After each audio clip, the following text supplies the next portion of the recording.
പ്രിയമുള്ളവരെ, ഇതാ സ്വർണത്തിന്റെ വില ദിവസേന കുത്തനെ ഉയരുകയാണ്.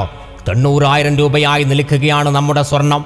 പ്രിയ അമ്മമാരെ, ഉമ്മമാരെ, സഹോദരിമാരെ, സ്വർണം പബ്ലിക് പ്ലേസിൽ ഇട്ട് നടക്കുമ്പോൾ ജാഗരൂകരായി വേണം ഇട്ട് നടക്കാൻ. നിങ്ങളുടെ സുരക്ഷയാണ് ഏറ്റവും പ്രാധാന്യം. സ്വർണ്ണാഭരണങ്ങൾ ധരിക്കുന്നത് ഒഴിവാക്കി ജാഗ്രത പാലിക്കുക. സ്വർണം പോലുള്ള അമൂല്യ വസ്തുക്കൾ സുരക്ഷിതമായി സൂക്ഷിക്കുക. വിലപിടിപ്പുള്ള ആഭരണങ്ങൾ ധരിച്ച് പുറത്തിറങ്ങുന്ന ഒഴിവാക്കി അത്യാവശ്യ സന്ദർഭങ്ങളിൽ കൂടുതൽ സുരക്ഷാ മുൻകരുതലുകൾ എടുക്കേണ്ടത് നിങ്ങളുടെ ഉത്തരവാദിത്യമാണ്. സ്വർണ്ണവില കുത്തനെ ഉയർന്നുകൊണ്ടിരിക്കുന്ന സാഹചര്യത്തിൽ ചെറിയൊരു ചെയിൻ ധരിക്കുന്നത് പോലും വളരെ ശ്രദ്ധാപൂർവമായിരിക്കണം. സ്വർണത്തിൽ വില കുതിച്ചു കയറുമ്പോൾ പിടിച്ചു പറിക്കാറിൽ അതൊരു ഉത്സാഹകരമാണ്. ജീവന് ഭീഷണിയാകുന്ന സ്വർണ്ണാഭരണങ്ങൾ ധരിക്കുന്ന ഒഴിവാക്കി നിങ്ങളുടെ ജീവൻ സുരക്ഷിതമാക്കുക. പത്രാസിന്റെ പുറത്ത് സ്വർണം ധരിച്ചു നടക്കുന്ന അമ്മമാരെ, ഉമ്മമാരെ, സഹോദരിമാരെ, പിടിച്ചുപറിക്കാരുടെ ശ്രദ്ധയിൽപ്പെട്ടാൽ നിങ്ങളുടെ ചങ്കോ കാതോ കയ്യോ കാലോ ഉണ്ടാവില്ല. എന്താണ്, എപ്പോഴാണ്, എന്താണ് സംഭവിക്കുന്നത് പോലും പ്രവചിക്കാനാവില്ല. അതുകൊണ്ട് തന്നെ ജാഗ്രതാ മുൻകരുതലുകൾ നിങ്ങളുടെ ഉത്തരവാദിത്തമാണ്.